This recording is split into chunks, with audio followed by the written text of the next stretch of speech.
Valentine's Day. Is that a heart? Yeah, it's close. We gonna jump right into Let's get into this crap. Valentine's Day weekend. Hope some of you guys are out enjoying yourself, whether you're with somebody or not. One of the questions that kind of popped up is, why are so many black women alone on Valentine's Day? Why is that, man? Because you're strong and independent. And so what, from the good book, and I'm paraphrasing here, but, you know. Wait, what good book are you talking about? The Bible. Oh, okay. The Bible. You know, what the Bible say. The Bible say, if, you know, what's in your heart, you know, the mouth gonna speak. And I hear a lot of speaking of strong independence. So, you know, strong independence mean you single. Well, what do you say to those women that say, well, how come there aren't, especially black men out there, that can handle a strong, independent woman? Like, what's wrong with being strong and independent? What would you say to those women? Absolutely not. Keep doing what you're doing. That don't help nothing, man. Yeah, They got the answers. argument. They got the answers. No, but that's the argument, though. The argument is, I'm strong and independent, you know, and brothers can't handle strong and independent. So brothers are being portrayed as insecure or irresponsible or unwilling to deal with somebody who is not subservient, which I don't think that's the case. So what do you say to those women if you say that that's the problem? I hate to answer a question with a question, but what I say to them is, where'd you get that definition from? Where'd you get that standard? Where'd you get that ideal from? If you can honestly answer that, then you about 85% on your way to overcoming this thing. Whose definition of success is it that you living by? Because again, I see sisters who will rattle off a long list of qualities they have, you know, that has nothing to do with relationship. I'm sorry, I can't put it no other way. And you know, the Book of G, we you talk about with brothers when you say absolutely, okay. absolutely. I mean, it's a man and woman thing, but you know, we dealing with black here, so let's keep it 100. We've got a very skewed and twisted ideal definition of what a successful mate is, and sisters have bought it hook, line, and sinker and are sticking to it. And if nobody's meeting that criteria, one could argue that, you know, we're not up to par and don't deserve to be with you. Or one could argue your definition is false. Okay. That's interesting. And I'm pretty sure we're going to get some responses on that. I think one of the reasons why, you know, there are so many black women alone is obviously the stats don't match up. You know, there is not an available black man for every available black woman, number one. But two, we bought in on a lot of American theories. One is the fantasy theory of the one. And what does that one have to do for you?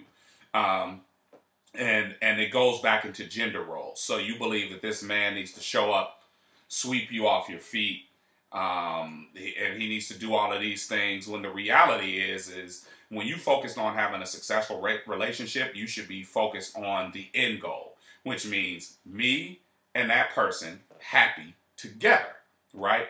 That's the end goal. So it doesn't matter if you sweep him off his feet or he sweep you off your feet. It doesn't matter if he's there for you to lean on him or he's there for him to lean on you. I'm big on destroying these classic gender roles, because in order for a relationship to work, both parties have to be willing to do the jobs of the other party. If you're not willing to do that, kind of makes it difficult. And what ends up happening is these false realities of what you're looking for ends up driving people away. False reality of self-improvement is another one. Speak on that. because and women, you can hate me for saying this one, but you have this, you know, and Mary J. coined it best in her song "Take Me As I Am," which means I don't need to do anything better than I am. And when you have that kind of mentality and you take that into a relationship, that's not the mentality that you have towards the person that you're trying to be with, because that person always needs to constantly improve. Yet with yourself, you feel entitled to not having to improve because you're a woman. Because the definition of woman in this country has always been kind of coined with good. You little girls are taught you're sugar, spice, and everything nice. Boys are taught you're frog, snails, and puppy dog tails. So that's kind of where that disparity of what you're looking for comes from. A woman looks at, if I'm catching a bus, a man that is my equal is a man that has $1 million corporation. Because he's a man, and all these things are negative about him, and all these things as a woman are positive about me. When you balance them out, we balance out. All his money balances out with all my qualities. And that's not necessarily true. It's not necessarily factual. And every person that wants to have something that works should constantly be trying to improve. So if you try to make yourself better, I guarantee you, and women love to say this, I'm just waiting for the man that God is going to send me. Make sure that you're ready for the man that God is going to send you. Can't be ready if you don't improve. And, you know, I guess the last piece, which is big for me, is the test theory. Okay. The test theory. Okay. Say that, bro. Forcing men, and you see me leaning forward on this one because I'm serious about this.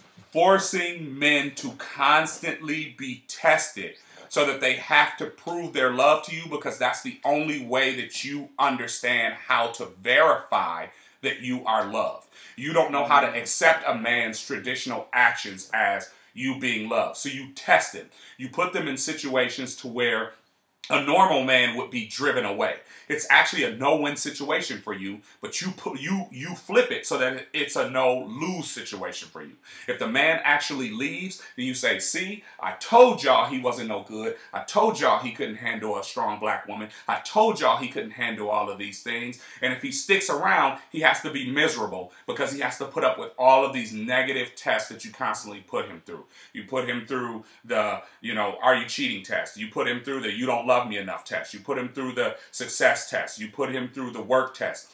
You put him through the commitment test. You put him through the family test. You put him through all of these tests. And you know what? No man wants to be constantly tested. So if a man loves you enough, he sticks around for these tests only to realize that once he gets in the relationship that he is miserable.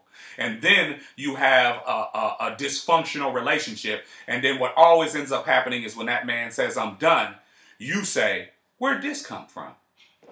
Because the reality is in the relationship, you have been getting everything that you want, and you haven't been giving everything that was needed. Damn! Okay. You on fire. So, you know, Valentine's Day. There's the horse. I just wanted to throw that out there, you know, and it's something for you know, sisters to think about. Because I want to see sisters, you know, happy on Valentine's Day and happy with somebody on Valentine's Day, you know. But in order for that to happen, there has to be some changes. If it ain't working the way you've been doing it, guess what? It don't work. So, do we got another question on this? I don't care. No, it's done. It's done. You killed it. It's done. I have nothing else to say. Ask about it. See if you ain't heard something. Damn. That's it. You killed it. That's it? No, that's it. We ain't going to question two? What? Oh, fuck you. You can't even sing. You had to sing or something to get some pussy. Oh, baby, I like it raw. Yeah, baby, I like it raw. Oh, baby, I like it raw. Yeah, baby, I like it raw.